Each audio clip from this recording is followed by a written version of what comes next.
अस्सलाम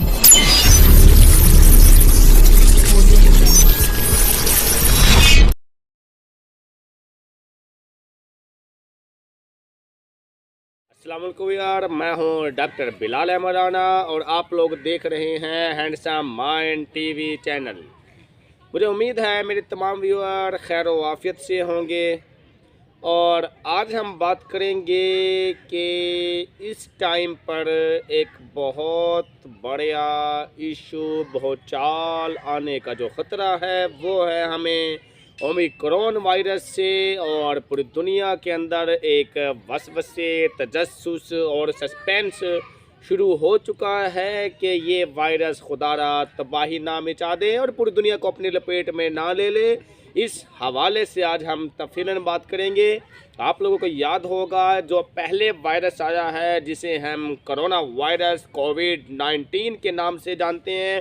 को यानी कोरोना, वी यानी वायरस और डी यानी डिजीज़, कोरोना वायरस डिजीज़ 19 यानी 2019 के दिसंबर में पेश आने वाला ये वाक़या जिसने 2020 और 21 को बुरी तरह मुतासिर करके रख दिया। और उसके बाद अभी हम देख रहे हैं कि नवंबर में जो पहला केस सामने आया है वो ओमिक्रॉन वायरस का है कि इस टाइम पर ओमिक्रॉन वायरस की वजह से एक बहुत बड़ी तबाही के फैलने का ख़तरा है। लेकिन इस सूरत हाल में हमने क्या रोल अदा करना है, हमने कैसे रहना है और हमने अपने तालीमी निज़ाम को और अपने स्टूडेंट्स को और अपने बच्चों को हमने किस तरह से लेके चलना है कि हम हर लिहाज से इसका ना सिर्फ मुकाबला कर सकें बल्कि इस दौर के अंदर, इस टाइम के अंदर हम मुकाबला करने के साथ साथ अपनी आने वाली नस्लों को एक अच्छी प्रोडक्शन भी बना सकें।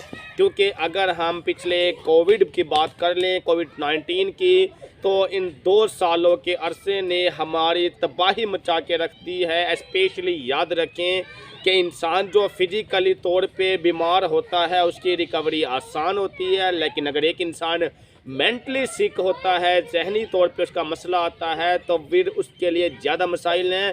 और बिल्कुल यही हुआ कि कोरोना वायरस ने पैनिक क्रिएट किया है, लोगों को फिजिकल इतना डैमेज नहीं किया, सिर्फ 1% डेथ रेशो थी और जो कि उससे भी कम, बहुत सारी जगह पे उससे भी कम देखी गई है। तो ये तो ना होने के बराबर है। दूसरी चीज़ ये भी है कि हमने उस पैनिक होने की वजह से, डॉक्टर साहिबान ने इस कोविड के पैनिक होने की वजह से इसकी, देखें बीइंग साइकोलॉजिस्ट मैं ये बात बताते चलूँ कि जब हमारे माइंड में पैनिक क्रिएट होता है तो हमारे सेंसेस जिस लेवल पे काम कर रहे होते हैं उस लेवल पे काम नहीं करते। कोविड के वजह से हमारा पैनिक होने का जो ज़्यादा मसला आया है वो ये था कि कोविड की वजह से लोग डॉक्टर तक पैनिक हो के उन्होंने एक बंदे को खांसता हुआ भी देखा, उसे भी कोरोना में डाल दिया।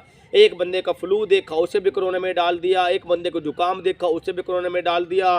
चेस्ट इन्फेक्शन देखा, कोरोना में डाल दिया। रेस्पिरेटरी थ्रोट इन्फेक्शन देखा, कोरोना में डाल दिया।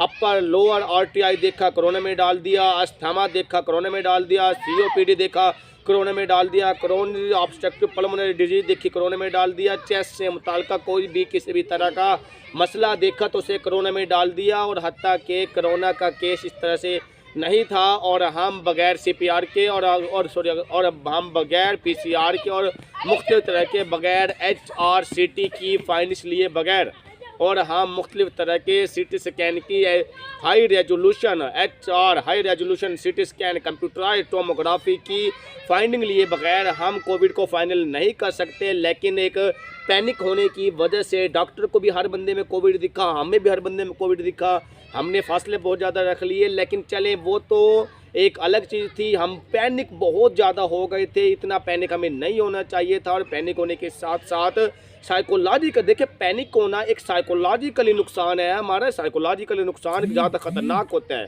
फिजिकली कोई बंदा कोरोना में आ जाए तो उससे फ़र्क नहीं पड़ता। मेरी अपनी रिसर्च कोविड-19 पे रही है और मैंने इस चीज़ को नोट किया है कि जिनको कोरोना हो गया था तो वो लोग डिप्रेसिव नहीं थे, उनमें एंजाइटी नहीं थी। जिनको कोरोना नहीं हुआ था वो लोग ज़्यादा डिप्रेसिव थे। यानी हमारी जनरल पॉपुलेशन जो हमारे आम लोग हैं वो ज़्यादा डिप्रेसिव थे, उनमें ज़्यादा एंजाइटी थी। मैंने ये नतीजा निकाला है कि कोविड ने इंसान को साइकोलॉजिकली तौर पे डैमेज किया है। कोरोना ने फिजिकल इतना डैमेज नहीं किया, क्योंकि जिनको फिजिकली हो गया तो उनमें तो डिप्रेशन दिख ही नहीं है, बल्कि जिनको नहीं हुआ उनको अंदर डिप्रेशन था, उनमें एंजाइटी थी। तो इस तरीके से एक तो नुकसान उसने हमें मेंटली तौर पे टॉर्चर किया है, पैनिक का अंदर मुबतला किया है, और इसके साथ साथ जो दूसरा बड़ा नुकसान किया है वो हमारे तालीमी इदारों का सत्यानाश कर दिया है। स्कूल कॉलेज एकेडमी को बंद कर दिया गया है, और उसकी वजह से हमारा जो स्टूडेंट था वो 2 साल पीछे चला गया है। अब डिग्री के हवाले से वो 2 साल आगे जा चुका है, लेकिन जहनी एतबार से वो 2 साल पीछे जा चुका है, और उस चीज़ की रिकवरी इंतहाई मुश्किल होती है। और इसके मसाइल को हल करते करते, इन मसाइल को हल करते करते कि हमारा जो स्टूडेंट 2 साल पीछे है मेंटली तौर पे और फिजिकली 2 साल आगे है, तो इस मसाइल को हल करते करते हमें कम अज़ कम भी 4 से 6 साल कम अज़ कम लग सकते हैं, या इससे ज़्यादा भी लग सकते हैं। तो खुदारा मैं तमाम लोगों को, तमाम ऑडियंस को, तमाम वालिदैन को, असम्बली मेंबरान को मैं हाथ बांध कर ये बात कहता हूँ, सुबह चाहे वो सूबाई असम्बली के मेंबरान हैं, चाहे वो ऐवान बाला में बैठे हैं, चाहे वो ऐवान ज़ेरी में बैठे हैं, चाहे वो सेनेट में बैठे हैं, चाहे वो कौमी असम्बली में बैठे हैं, चाहे वो सूबाई असम्बली में बैठे हैं, तो खुदारा मैं ये बात हाथ बात उनके कहता हूँ कि इन मसाइल का आपने जो हल निकाला है वो हल इस तरह से नहीं है कि आप लोगों को तालीमी इदारे बंद कर दिए जाएं। अगर किसी दूसरे मुल्कों ने तालीमी इदारों को बंद किया है तो वो डेवलप्ड कंट्रीज़ हैं, वो अपना बेयर कर सकते हैं, वो इस बोझ को बर्दाश्त कर सकते हैं। उनके तालीमी इदारे बंद हो भी जाए तो वो इतना नुकसान नहीं उठाएंगे। हमारा एक अंडर डेवलप्ड कंट्री है। इस सूरत हाल के अंदर अगर हमने अंडर डेवलप कंट्रीज है, और इस सूरत हाल के अंदर अगर हमने कोई भी ऐसी गफलत बरती, कोई भी ऐसी सूरत हाल इख्तियार की, अगर हमारे तालीमी इदारे बंद होते हैं तो उस सूरत हाल में पहले ही हम मेंटली तौर पे बहुत ज़्यादा पीछे जा चुके हैं। हमारे स्टूडेंट्स का इंटेलिजेंट क्वोशिएंट लेवल बहुत ज़्यादा पीछे जा चुका है। साइकोलॉजिकली तौर पे हमारे वालिदैन काफ़ी ज़्यादा डिस्टर्ब हो चुके हैं। इस टाइम पे हम अपने बच्चों को तालीम से महरूम रख के हम कोरोना का मुकाबला नहीं कर सकते, क्योंकि अगर हम बच्चों को, छोटे बच्चे अगर वो किसी की नहीं सुनते, अगर हमने उसको स्कूल के इदारे बंद होते हैं तो देखा ये गया है कि वही बच्चे फिर मुख्तलिफ जगह पे इकट्ठे हो के गैदरिंग करते हैं। क्या किसी फैमिली के अंदर 50 बंदे इकट्ठे हो जाते हैं, छुट्टियां चल रही हैं जी, चले आए जी, हल्ला गुल्ला करते हैं, या बाहर की किसी सोसाइटी के अंदर लोगों ने इकट्ठे होना शुरू कर दिया, तो वो ज़्यादा ख़तरनाक थी बानिस्बत उसके कि वो क्लास की एक सिस्टम था कि वहाँ पे गैदरिंग हो रही थी। खुदारा याद रखें कि हर चीज़ को हम कवर कर सकते हैं, हर चीज़ का बैकअप है हमारे पास, लेकिन अगर तालीम को अगर हमने पीछे छोड़ा तो हमारे मसाइल ज़्यादा होने हैं, कम नहीं होने। इसीलिए मैं समझता हूँ कि अगर ओमिक्रॉन जितनी भी शिद्दत से आए या ना आए, तो वो खुदारा हमें तालीमी इदारों को ओपन रखना चाहिए, हमें अपने बच्चों को तालीम देनी चाहिए, हमें अपने बच्चों को तालीम को आगे लेके चलना चाहिए। क्योंकि अगर एक कंट्री के अंदर अगर ओमिक्रॉन आता है तो ये नहीं होता कि एक घर में नहीं आता, दूसरे घर में नहीं आता, स्कूल में नहीं आता, तो वो ओमिक्रॉन एक वायरस है, वो ट्रांसमिटेड डिजीज़ है, उसने हर जगह पे फैल जाना होता है, वो किसी के पाबंद नहीं है और किसी से पूछ के नहीं आया करता। इसीलिए जो गैदरिंग हम घर के अंदर इकट्ठी करवा के, एक मिसाल के तौर पे अगर वहाँ पे भी तो आ सकता है। अच्छा मुझे ये बताएं, छुट्टियाँ कर लेते हैं बच्चों की, उसके बाद छुट्टियाँ करने के बाद जब कोई दूसरे घर वाले ख़ानदान वाले उस बच्चों की छुट्टियों की वजह से ख़ुसूसी तौर पे हमारे मुआशरे की बेटियाँ जब अपने मैके जाएंगी, तो वो जब चल के जा रही होंगी, वो जो रास्ते में सारा क्रॉस किया है, वो हवाएं चली हैं, वो सारा भी तो कोरोना, अगर वायरस की बात की तो वो सारा क्या है।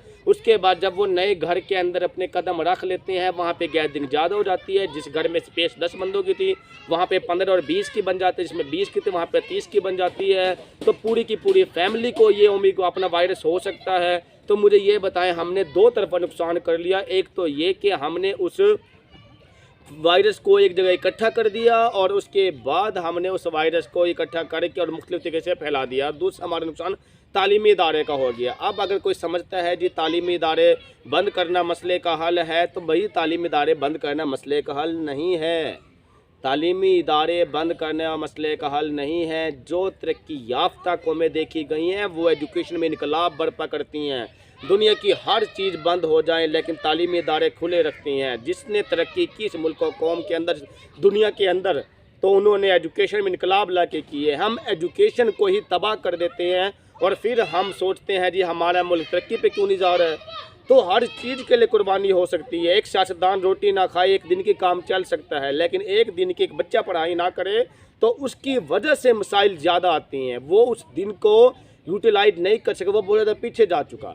तो यही वजह है कि हमने बोनस मार्क्स दे के स्टूडेंट्स को तो आगे कर दिया, फिजिकली तौर पे वो नंबर ले गए, लेकिन मेंटली तौर पे वो अंदर से उनकी ग्रूमिंग नहीं हो सकी।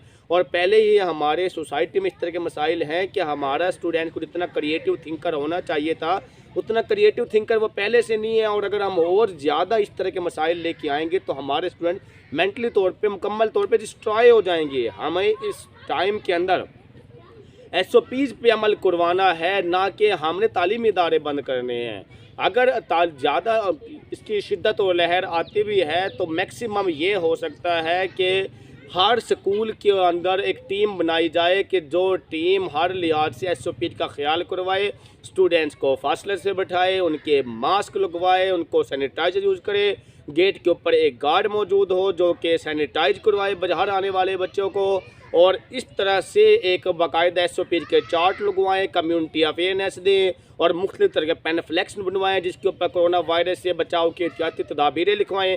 हर स्कूल के अंदर ये कंपलसरी कर दें, तब जाके हमारे अंदर अब तालीमी इदारे बंद करके हमारे अंदर से शऊर निकलता है। हमारे अंदर से शऊर आता नहीं है। तालीमी इदारे खुले होंगे वहाँ पे जितना कुछ, और वीकली हफ्ते या मंथली एक लेक्चर रखवाएँ कि हर वीक में एक लेक्चर कोरोना वायरस अवेयरनेस के नाम से हो ताकि स्टूडेंट्स के अंदर अवेयरनेस आए। ये स्टूडेंट्स के अंदर अगर अवेयरनेस आएगी तो ये अपने ख़ानदान को भी बचा लेंगे। और अगर हमने तालीमी इदारे बंद करके इनको भी अवेयरनेस से महरूम कर दिया तो फिर हमारा नुकसान घर का भी है, तालीम का भी है, फैमिली का भी है, बच्चों की पढ़ाई का भी है, हर लिहाज से हमारा तालीमी नुकसान है। तो खुदारा मुझे उम्मीद है कि ये बातें सुन के आपको समझ आ गई होगी कि सिस्टम चलने का नाम है, तालीमी इदारे खुले हैं तो हम उनको कोरोना की तालीम भी दे सकते हैं, दूसरी तालीम भी दे सकते हैं। लेकिन अगर तालीमी इदारे बंद हैं तो वो जो अवेयरनेस हमने क्लास में देनी थी वो अवेयरनेस ही ख़त्म हो जाती है। और अगर बंद कराने ही हैं तो बाकी जो सोशल गैदरिंग है वो बंद कराई जाए। अगर बंद कराने ही हैं तो जहाँ जहाँ पे सोशल गैदरिंग होती है, किसी सियासियों के जलसे पे पाबंदी हो कि वहाँ गैदरिंग ना हो, किसी और जगह पे लोगों के इकट्ठे होने पे पाबंदी हो कि वहाँ गैदरिंग ना हो, चलो बाकी दुनिया का कोई चीज़ भी बंद करवा दें, लेकिन तालीमी इदारे बंद करने में हम नफ्सियाती तौर पर बहुत ज़्यादा डिस्टर्ब होंगे। हमारे स्टूडेंट्स का IQ लेवल बहुत ज़्यादा पीछे चला जाएगा। तो खुदारा अगर इस तरह की शिद्दतें अगर आती भी हैं तो हमें अपने तालीमी इदारों को साथ लेके चलना होगा। ख़ुसूसी तौर पे असम्बली मेंबरान से मेरी ये गुजारिश है कि वो इस चीज़ के लिए बात उठाए कि चाहे कुछ भी हो जाए, हमने इस दफ़ा कोई ऐसा काम नहीं करना कि जिसके अंदर इस तरह के मसाइल पैदा हों तालीमी इदारों से मुतालिक। और दूसरी चीज़ ये है कि अगर हमने कोई ऐसी बैरूनी क़ुव्वत को खुश करना है और कोई ऐसी इंटरनेशनल या कोई और बैरूनी ताकत को खुश करना है तो हम अनाउंस कर दें, बेशक ऊपर लेवल पे, कि जी तालीमी इदारे बंद करवा रहे हैं, लेकिन अंदर से माइनर लेवल पे हर तरह के इदारे को ओपन रखा जाए। और दूसरी चीज़ ये भी है कि ये वायरस के अंदर पैनिक ज़्यादा है, लोग नहीं मरते। और अल्लाह का खौफ करें, तुम्हें 1% मरने वाले दिखते हैं, तुम्हें जिन बीमारियों से 70% मरने वाले, 60%, 50%, 40%, 30% दिखने वाले हैं, उनकी कोई कंपेन दिखाई नहीं देती, उनकी कोई कंपेन का उनके ऊपर कोई कम्युनिटी वर्क तुम्हें दिखाई नहीं देता। तुम्हें तो वो बचानी चाहिए जिसके 70% लोग मरते हैं। तो जिसकी वजह से 1% लोग मरते हैं। आप लोग इस चीज़ को इंटेंस शिद्दत किसके कहने पे ले रहे हैं? किसके कहने पे सारा का सारा काम हो रहा है कि ये सारे 1% की वजह से हम अपने दिमाग में शिद्दत को स्टोर कर लें और नारे लगा दें और तालीमी इदारे बंद कर दें। मेरे ख्याल से ये एक टोपी ड्रामा ज़्यादा है और इसके अंदर हक़ाइक़ कम है। और हमारे इंतज़ामिया को शऊर का साथ देते हुए उन्हें ये चीज़ समझनी चाहिए कि सियासत अपनी हद तक रखें, बच्चों की तालीम के अंदर सियासत ना आने दें। खुदारे ये बच्चे कल का मुस्तकबिल हैं। अगर इन बच्चों को तालीम से महरूम रखा गया तो ये मुल्क व कौम को नुकसान देंगे और इस सूरत हाल के अंदर हमारे पास आने वाले वक्तों में तरक्की के बजाय हम तनस्ली की तरफ जाएंगे। अगर हम चाहते हैं कि हमारा मुल्क तरक्की करे तो फिर हमें हर तरह के educational institution, school, college, university, academy, हर चीज़ हमें ओपन रखनी पड़ेगी और वहाँ पर हमें रह के ओपन रख के हमें कम्युनिटी अवेयरनेस के नाम से एक प्रोग्राम चलाना होगा और वहाँ पर रह के हमें ऐसे पम्फलेट्स और पैम्फलेट तकसीम करवाने होंगे और टीचर्स को हमने ये काम देना होगा कि वो बच्चों को अपनी बेसिक SOPs और सेफ्टी और प्रिकॉशन और जो कोरोना या ओमिक्रॉन वाले जो वायरसेस हैं उसको कंट्रोल करने के लिए किस तरह से वो अपने जिस्म का इस्तेमाल करें, अपने हाथों को धोने से लेके अपने मास्क के इस्तेमाल तक, वो टीचर्स ही क्लास के अंदर से अगर एक क्लास के अंदर 5-10 मिनट के लिए अवेयरनेस पैदा कर लें तब वो चीज़ ज़्यादा बेटर है बनिस्बत ये कि हम पूरा इदारा ही बंद करवा दें। मुझे उम्मीद है कि ये वीडियो देख के आप लोगों को समझ में आ चुका होगा कि हमने किस तरह से इस निज़ाम को लेके चलना है। आप लोग SOPs पे अमल करें, आप लोग बार बार हाथ धोएं, बकाया प्रिकॉशन आप रखें, लेकिन स्कूल को ओपन रखें, कॉलेज को ओपन रखें, यूनिवर्सिटी को ओपन रखें और ज़्यादा अगर फैलता है तो फिर ओपन रख के ही वहाँ पर ये शऊर पैदा करवाया जाए मुख्तलिफ लेक्चर फॉर्म में और मुख्तलिफ पैम्फलेट्स और पम्फलेट की शक्ल में और मुख्तलिफ तरीक़ों से। मुझे उम्मीद है कि ये वीडियो देख के हमारे इंतज़ामिया से लेकर हमारी आम ऑडियंस, हमारी आम आवाम तक हर किसी को मेरी ये बात समझ में आ चुकी होगी और इस चीज़ के लिए हम सब मिल के खड़े होंगे तो ये हम फैसला ले सकेंगे और हम सब को एक होकर और इकट्ठा होकर चलना पड़ेगा, तब सारे मसलों का हल निकलेगा। मुझे उम्मीद है कि ये वीडियो आपको अच्छी लगी होगी। अगर ये वीडियो आपको अच्छी लगी हो तो आप लोग अपने दोस्तों में शेयर करें, हमारे चैनल को लाइक करें, सब्सक्राइब करें और बेल आइकन को दबाएं ताकि बर वक्त आप लोगों तक हमारे तमाम वीडियो मौसूल हों। अपना ख्याल रखिएगा, इजाज़त दीजिएगा। अल्लाह हाफिज़।